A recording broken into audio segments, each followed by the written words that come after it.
Well, thank you very much for that very warm introduction, and thank you to all of you for coming tonight. I'm so excited and so honored to have the chance to carry this story. Telling the story of the Egyptian Revolution at age 40 has been one of the most really inspiring and exciting things I've been able to do in a long mostly dismal career of writing about failed invasions and occupations and wars, sectarianism, and sort of the daily grist of a Middle East correspondent. And it's been a really dizzying journey. And most of you, if you're here tonight, it means you've paid enough attention to know how badly things seem to have turned out today. You probably have followed in the papers as Egypt's utopian days of revolution turned into the restoration of an old regime. You've probably read about the wars in Libya and Yemen and Syria, and you've probably seen a whole bevy of cliches about the Arab Spring turning into an Arab winter.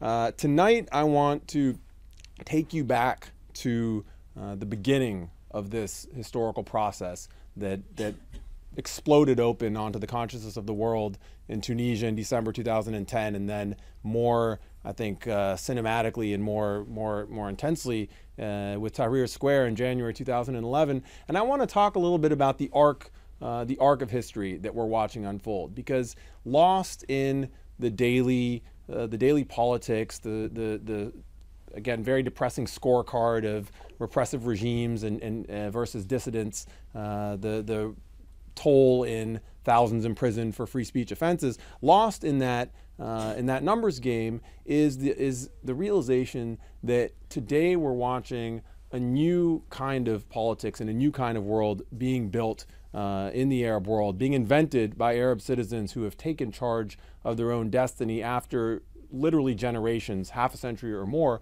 of being told and being ordered and being manipulated into not having a voice and not feeling like they had the strength or power to define their polities and to define themselves as citizens.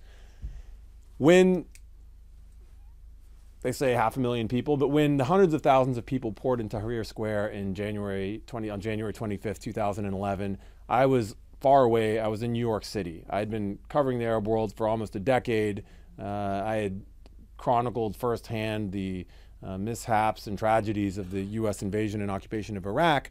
And I had spent a lot of time talking to and looking for the activists and dissidents and civil society people who were toiling away with very little hope that their labors were going to bear fruit. So the people who were working against oppressive regimes with little to no delusions that their work was ever going to unseat the tyrants that they were opposing.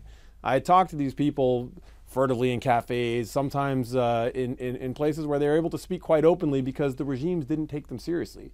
In Egypt, the civil society activists were under almost no pressure in the late Mubarak era because Mubarak knew no one was listening to them. They were free to organize, they were free to talk, not on TV so much, but in the print media. They had monitoring campaigns that would document wholesale electoral fraud. No one would pay attention.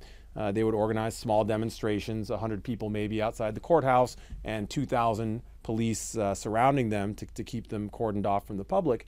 And they were not considered a threat. They did not consider themselves a threat. When this calculus suddenly flipped on its head, when the expectation that the population would be passive suddenly was broken, the entire society of experts on Arab politics, including a lot of Arab politicians and activists themselves, realized that everything they knew was called into question. All our assumptions about what was possible, all our assumptions about the gradualism of historical change, all our assumptions that lone actors or a small group of idealists can't make a difference were suddenly proven to be baseless. And I found myself unable to stay on the sidelines. I had to go and see this historic event beginning, and I knew from the first moment that it was going to be a very, very long story. That whatever happened in that square, whatever wall of fear was broken, and whatever courageous first step, the people who went and risked their lives and put their bodies on the line to challenge a police state, whatever began that day was going to unfold over years and probably generations.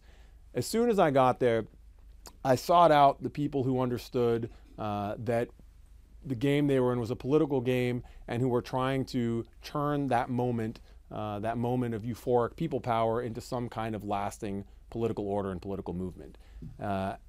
All seemingly chaotic people power uprisings, all leaderless revolutions do in fact have leaders. And if you've spent time on the ground in any war zone or political protest, you quickly learn how to spot the architecture of the protest, the architecture of the movement, and look for the people who are pulling the strings, or who are encouraging people to turn out and organizing. And that's what I did. I sought out the youth leaders, and this was one of the sort of signal elements of Egypt's revolution, was that its actual leaders and its actual founders were allergic to the idea of politics. So even in their key moment of the sort of the apex of their leadership, they would say, "I'm not a leader. I'm just, I'm not looking for chair. I'm not looking for power. I'm not a leader. I'm just channeling what the people want." And that modesty in the beginning turned into ultimately quite a destructive pathology for the people who were trying to change the regime in Egypt. But in those early 18 days in Tahrir Square, there was very clearly a skeleton to the movement, and it took shape as something that was called the Revolutionary Youth Coalition. This was a group of about 20 young people, and this being Egypt, a lot of the young people were older than me, in their 40s. But that's in a country where you had to be 70 or 80 to be considered someone who had earned their stripes and ready to run something. 40-year-olds were just kids. So these youth leaders, some of them were like a man who grew to become my friend over the years that followed. His name was Muaz Abdul Karim. Came from backgrounds that did encourage politics. In a society where politics was criminalized, and where the idea of advocating for politics would win you the label of being selfish or self-aggrandizing or self-promotional, there was a small, tiny minority core group of people who had been raised by families that believed in politics and believed in dissent. Most of them were Islamists. Muaz was from a Muslim Brotherhood family. His grandfather was in the movement when it was founded in 1928, and both his father and grandfather had spent time in exile because of their work in the Brotherhood, and he had trained from infancy, really, with the organization, both in its doctrine and also in its organizational tactics. So there was this small group of Muslim Brotherhood youth who had the know-how of this clandestine movement, but who had the ethos of a modern secular youth, in that they were personally very religious, very pious Muslims. Politically, they wanted a secular state. There was also a small group of committed labor activists, leftists, and communists who also had been raised by families with a long history of dissent. And these sort of they were sort of the odd men and women out in Egyptian youth society, but they were the ones who brought the political know-how to the struggle. On the other side of it, we had the people who were new to politics, and who were the reason why Tahrir Square became the explosive and inspiring phenomena it was. These were college kids, working kids, people who had been raised to stay the heck away from politics because it was a third rail in Egypt and there was really no point in trying to change the system. One of them who I was drawn to right away because I saw the way people around him seemed to respond to him and be willing to be led by him was a guy named Bassem Kamel, who was already over 40 in January 2011. He was a bourgeois architect, came from a lower middle class family. I think he was the first generation to actually go to college in his family. He had founded an architecture business after years of pulling himself up by his bootstraps. And he was a guy who had very, very cleanly learned the lesson that the way to get ahead in Egypt was to shut your mouth.